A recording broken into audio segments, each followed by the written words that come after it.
স্বামী গম্ভীরানন্দ রচিত শ্রীমা সারদা দেবী গ্রন্থ থেকে পাঠ করছি। তখন পুরী পর্যন্ত বেঙ্গলনাথপুর রেললাইন প্রস্তুত হইয়া গিয়াছে।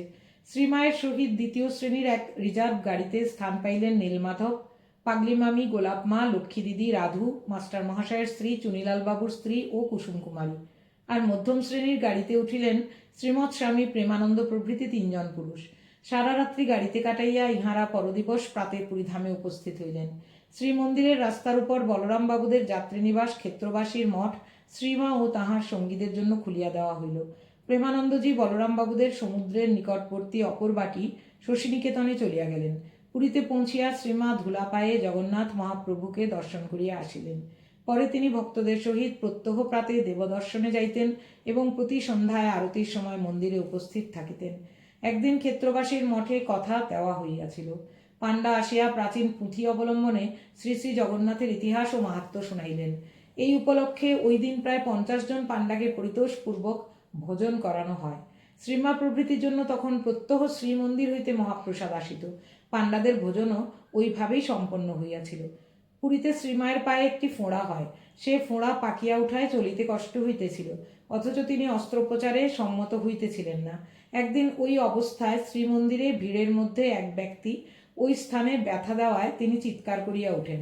এই সংবাদ পাইয়া প্রেমানন্দজি পরদিন এক যুবক ডাক্তারকে লইয়া আসিলেন।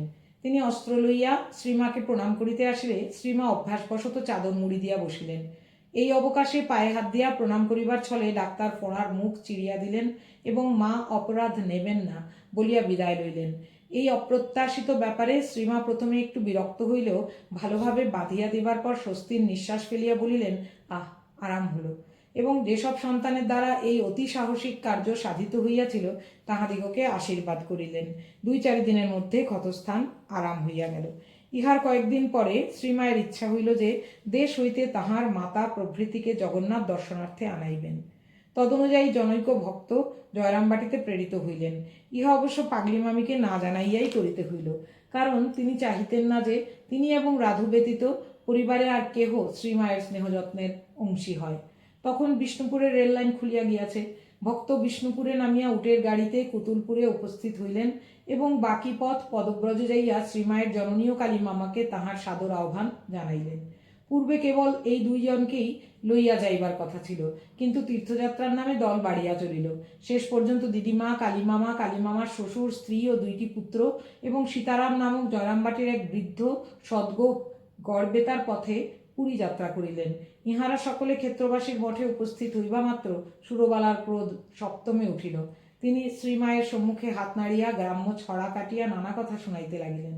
জগন্নাথ ক্ষেত্রের রীতি এই যে এখানে মহাপ্রসাদ ধারণ বিষয়ে জাতি বিচার করা হয় না। এমনকি শ্রীমন্দিরের অন্তর্গত আনন্দবাজারে যাত্রীরা আচণ্ডালে পরস্পরের মুখে প্রসাদ তুলিয়া দেন ও সকলের হাত হইতে উহা গ্রহণ করিয়া থাকেন। চিরাচরিত এই প্রথার মর্যাদা স্বীকার করিয়া শ্রীমা একদিন জগন্নাথের বাল্যভোগ খিচুড়ি মহাপ্রসাদ সকলের মুখে দিয়াছিলেন এবং তোমরা আমার মুখে প্রসাদ দাও বলিয়া স্বয়ং তাহাদের হাত হইতে উহা লইয়াছিলেন। এই আনন্দোৎসবের সময় দৈবযোগে মাস্টার মহাশয় ও বরদা মামা কলকাতা হইতে তথায় আসিয়া পড়ায় তাহারাও এইভাবে প্রসাদ পান। জয়রামবাটি হইতে যাহারা আসিয়াছিলেন দিদিমা ব্যতীত তাহারা সকলেই পৌষ মাসে দেশে ফিরিয়া যান। ইহার পর শ্রীমা আরও কিছুদিন পুরীতে ছিলেন।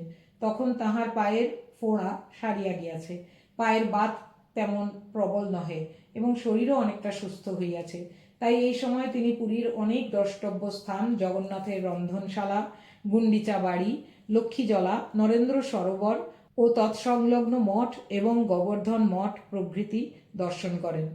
এতদ্ব্যতীত তিনি শ্রীমন্দির প্রদক্ষিণ করিয়াছিলেন এবং 2 দিন সমুদ্র স্নান করিয়াছিলেন।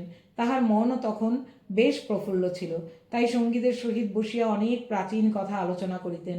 এইরূপে কিছুকাল আনন্দে নীলাচলে কাটাইয়া তিনি স্বীয় জননী ও অবশিষ্ট সকলের সহিত মাঘ মাসের প্রথম ভাগে কলকাতায় বাগবাজারের বাড়িতে ফিরিয়া আসেন। অল্প কিছুকাল কলকাতায় থাকিয়া দিদিমা জয়রামবাটিতে চলিয়া যান। যথাগ্নের্দাহিকা শক্তি রামকৃষ্ণে স্থিতা হিয়া সর্ববিদ্যা स्वरूपां तां शारदां प्रणमाम्यहं। हरि ओं तत्सत्। श्रीरामकृष्णार्पणमस्तु।